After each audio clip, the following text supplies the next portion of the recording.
Kelanchal times, हर खबर पर हमारी नजर। राजधानी के अल हसन अपार्टमेंट में रहने वाले doctor Ishtiyaq al Qaeda in Indian सब कॉन्टिनेंट के झारखंड मॉड्यूल के लिए आतंकियों की बहाली करवा रहा था। दिल्ली और राजस्थान से डॉक्टर इश्तियाक के द्वारा भेजे गए युवा आतंकी ट्रेनिंग करते पकड़े गए हैं।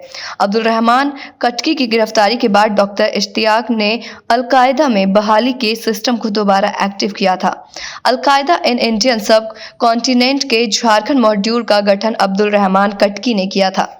डॉक्टर इश्तियाक उसी को आगे बढ़ा रहा था। डॉक्टर इश्तियाक मूल रूप से झारखंड के जमशेदपुर का रहने वाला है। झारखंड के मेडिका अस्पताल में वो रेडियोलॉजी विभाग में काम करता था। इसके अलावा हजारीबाग में भी उसका अपना क्लिनिक है। बताया जा रहा है कि हजारीबाग आने जाने के क्रम में ही उसने फैजान अहमद को संगठन से जोड़ा था। डॉक्टर रांची के जोड़ा तालाब स्थित अल हसन रेजिडेंसी में रहता है।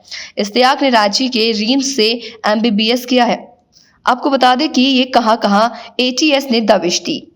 डॉक्टर इश्तियाक अहमद अल हसन रेजिडेंसी, बरियातू जोड़ा तालाब, फैजान अहमद, लोहसिंहना, हजारीबाग। जानकारी के अनुसार सभी को सुरक्षा के दृष्टिकोण से आधी रात में ही न्यायाधीश के आवास में पेश किया गया है। साल 2010 के बाद कटकी ने झारखंड के जमशेदपुर, रांची, लोहरदगा, हजारीबाग समेत कई शहरों का दौरा किया था। इन शहरों में तकरीर के जरिए वो लोगों को प्रभावित करता था। इसके बाद रेडिकलाइज कर उनसे सैकड़ों लोगों को स्लीपर सेल से जोड़ा था। 18 जनवरी 2016 को कटकी को पहली बार दिल्ली पुलिस की स्पेशल सेल ने मेवात से गिरफ्तार किया था।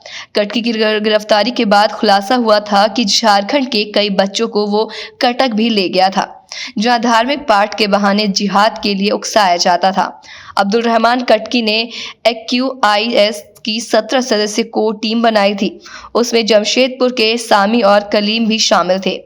झारखंड में AQIS मॉड्यूल के बारे में जांच एजेंसियां बताती हैं कि यहां पहले चरण की शुरुआत की गई थी। इसके लिए रिक्रूटमेंट सेल स्थापित किया गया था। इसका काम जिहादी के तौर पर युवाओं को संगठन से जोड़ना था। झारखंड निवासी जीशान अली, सैयद मोहम्मद अर्शियान, मोहम्मद सामी, अबू सुफियान, मोहम्मद कलीमुद्दीन मूल निवासी रड़गांव और वर्तमान पता Azad Basti road number 12, Mango, Jamshedpur recruitment cell का संचालन और प्रेरक थे। हालांकि बाद में कलीमुद्दीन को सच के अभाव में कोर्ट से राहत मिल गई थी, जबकि चतरा का रहने वाला अबू सुफियान अब तक फरार है। बताया जाता है अल-कायदा के प्रशिक्षण शिविर में जाने के बाद से उसका पता नहीं चला। इसके अलावा डॉक्टर सबील और अब्दुल रहमान कटकी का जमशेदपुर से जुड़ाव रहा। इनके पाकिस्तान, ईरान और टर्की से चलने वाले आतंकी संगठनों के प्रमुख लोगों से संपर्क है। रांची के तार आतंकी संगठनों से जुड़ते रहे हैं। पहली बार साल 2007 में एर्नाकुलम ब्लास्ट की जांच में रांची के मंजर इमाम और दानिश रिजवान का नाम आया था। दोनों इस केस में सजा काट अब वो जेल से बाहर आ चुके हैं। दोनों के सिमी से जुड़ाव का दावा एजेंसियों ने किया था।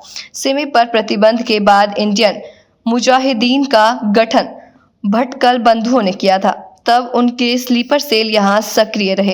अहमदाबाद में साल 2008 में ब्लास्ट में भी दानिश और मंजर का नाम सामने आया था। हालांकि दोनों के खिलाफ साक्ष्य नहीं मिले थे। साल 2011 में दोनों की गिरफ्तारी हुई थी। साल 2013 में अक्टूबर माह में पटना में नरेंद्र मोदी की सभा में ब्लास्ट के बाद इंडियन मुजाहिदीन पर NIA ने शिकंजा कसा था। इस केस में IM के रांची मॉड्यूल का खुलासा हुआ था। जांच में पाया गया कि महाबोधि मंदिर ब्लास्ट में भी रांची के आतंकियों की संलिप्तता सामने आई थी। इस केस में रांची के इम्तियाज अहमद समेत सीटियों के 4 लोगों के अलावा हैदर उर्फ ब्लैक ब्यूटी, मजीबुल्लाह समेत अन्य आतंकियों को उम्र कैद की सजा हुई थी। रांची में स्लीपर सेल के द्वारा भी तब भटकल बंधुओं को भी ठहराने का खुलासा एजेंसियों ने किया था। पटना और महाबोधि मंदिर ब्लास्ट की साजिश रांची के आतंकियों ने हिंदपीढ़ी इलाके में इरम लॉज में रची थी। यहां से देश के अलग अलग हिस्सों में ब्लास्ट की योजना से जुड़े साक्ष्य भी एजेंसियों को मिले थे।